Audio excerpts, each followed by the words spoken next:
คุณผู้ชมคะเมื่อพูดถึงผู้นำหญิงในระดับโลกที่โดดเด่นหนึ่งในนั้นก็คือเฮเลน คลาร์กนะคะอดีตนายกรัฐมนตรีหญิงของนิวซีแลนด์ทำหน้าที่ติดต่อกันถึง3สมัยและเป็นอดีตผู้อำนวยการ UNDP ในช่วงปี2009ถึง2017เป็นผู้หญิงคนแรกที่ทำหน้าที่นี้ค่ะและนิตยสาร Forbes ก็เคยจัดอันดับให้เป็นผู้หญิงทรงอิทธิพลในระดับ22ของโลกเมื่อปี2016แต่พูดถึงนิวซีแลนด์ไม่ใช่เฉพาะเฮเลน คลาร์กเท่านั้นนะคะมีนายกรัฐมนตรีเป็นผู้หญิงจนถึงขณะนี้3คนด้วยกันไม่ว่าจะเป็นเจนนี่ ชิปลี่คนก่อนหน้าเฮเลน คลาร์กและจาซินดา อาร์เดนที่เป็นนายกรัฐมนตรีคนปัจจุบันของนิวซีแลนด์ค่ะและเมื่อสัปดาห์ที่แล้วเฮเลน คลาร์กเดินทางมาที่ประเทศไทยนะคะดิฉันได้มีโอกาสสัมภาษณ์พิเศษเลยเริ่มด้วยคำถามว่านิวซีแลนด์มีอะไรเป็นพิเศษถึงสามารถทำให้นักการเมืองผู้หญิงมาไกลได้ขนาดนี้ค่ะ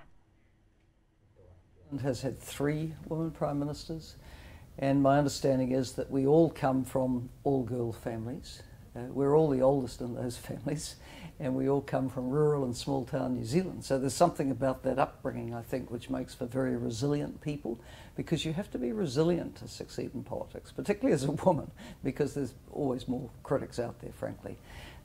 But New Zealand was the first country in the world where women won the right to vote 125 years ago, years before many countries. And I think there's a lot of pride in that in New Zealand. And eventually, once it became established that women would be and could be prime ministers, we've never looked back. For more than half the last 21 years, we have had women prime ministers in New Zealand. Many women in Thailand, perhaps they are holding back to be in the top role or to be in politics. What do you like to recommend to Thai women who aspire to be politicians? Well, my advice to Thai women is get in there and have a go.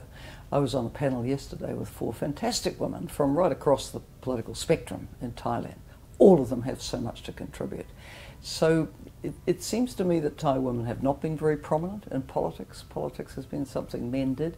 But if that stays the case, there will be lots of issues and perspectives of women which just aren't heard, aren't aired, aren't tackled. So the women have to get in there, and I say form your networks and alliances of women and men and really have a go. You have elections coming up and women can help change the face of Thailand. Obviously, your character, your performance will have to be judged by public eyes during those years as Prime Minister.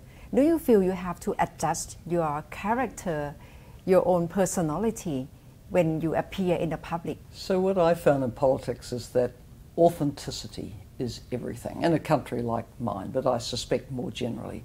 People want to know, is this the real deal? Is there another person behind this? So the public and the private person have to be pretty much the same because people will sniff out if it's an act, if it's not genuine, if you say one thing in public and another in private. So really, you have to be prepared to put yourself out there with your views and not pretend to be something that you're not. Virtually a household name within the UN system. You could even be described as the establishment candidate.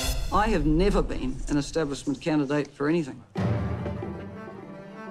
และมีสารคดีที่สะท้อนความเป็นผู้นำของคลาร์กก็คือ My Year with Helen ที่ได้ติดตามการทำงานและความพยายามของเฮเลน คลาร์กเพื่อแข่งขันเป็นเลขาธิการสหประชาชาติในปี 2016 ซึ่งนับตั้งแต่การก่อกำเนิด UN เมื่อปี 1942 ยังไม่มีเลขาธิการเป็นผู้หญิงในที่สุดคลาร์กไม่ได้รับเลือกซึ่งแสดงให้เห็นถึงเพดานแก้วหรือ glass ceiling ที่ผู้หญิงยังก้าวขึ้นไปไม่ได้No one will put a red carpet out for any of us. You got to knock those doors down. Weak people never do well in politics because people expect leadership from politicians, and where they don't see that leadership, they move to somebody else. So you have to be strong. Now, here's an interesting point that when women are strong and coming into a political system at high level for perhaps the first time, often there's a stereotype that, they're very strong, they're aggressive, they're tough, they're bossy. And you have to see that off because they never say those things about men. So I think in New Zealand we've established that the strong woman politician is a person who should be able to be elected. And we don't hear so much of the silly, well, isn't she a bit tough kind of comment.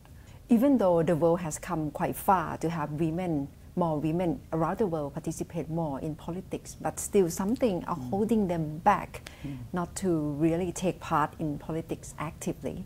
What do you think have held women back and what women should do more? I think women often look at politics and they think, oh, that's a bit nasty. You know, I might get criticised. Well, you will get criticised. That's the reality. In some politics where there's corruption, people think, I just don't want to be part of that. Politics is dirty. But you'll never change politics if people of good intention and good motivation don't come in. So I think for women, you know, keep your integrity.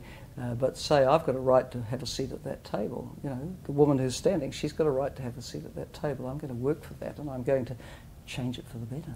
And what kind of public policy that do you think more women leaders or women at the top should advocate more in politics, in business, or in social program? What kind of policy? Firstly, create a ladder for other women to climb. It's no good getting to the top and then saying, oh, well, I did it because I was so special and so talented. No. Every one of us who got to the top had a lot of support to get there. So make sure you're mentoring and providing that support for others. Then I think what you do in office, what your priorities are, will very much depend on the country that you're in. If, for example, I was a woman legislator in Somalia, I would be looking for building the long-term food security for my communities so that there's not a threat of starvation or famine every few years with a bad drought. I'd be looking for economic empowerment for the women. Can they own land? Can they get credit? Are they able to get support for the best seeds, the best farming advice? Can they be independent? I'd be looking at those things. In my country, you know, the issues are different. Is there, you know, a possibility of closing the remaining difference in pay between men and women? Can we get on top of the domestic violence problem, which sees women and children beaten? A problem in every country, but not solved in ours. So, yeah, different priorities depending on the context. Obviously, you are very inspiring and being role model for many women, especially in generations to come. When we look at women at the top, your name will definitely come up. But when you think of the word as the leader and woman leader, do you think it's still dilemma of woman to be classified as woman leader, not just purely leader? Yes, and we won't get past that until there are many, many more women leaders. But at the moment, of heads of state in the world, under 8% are female. And I can think of at least 3 of those who are queens, not elected at all. Under 6% of prime ministers are women. So, of course, those very small numbers of leaders are going to be referred to as women leaders. But if we got it up to 50%, we wouldn't be talking like that. 40 ปีในวงการการเมืองทุกวันนี้เฮเลน คลาร์กใช้เวลาส่วนใหญ่ไปกับการทำงานในระดับประชาคมโลกนะคะยังไม่ยอมหยุดทำงานค่ะและต้องการที่จะเดินหน้าในความเป็นผู้นำหญิงต่อไป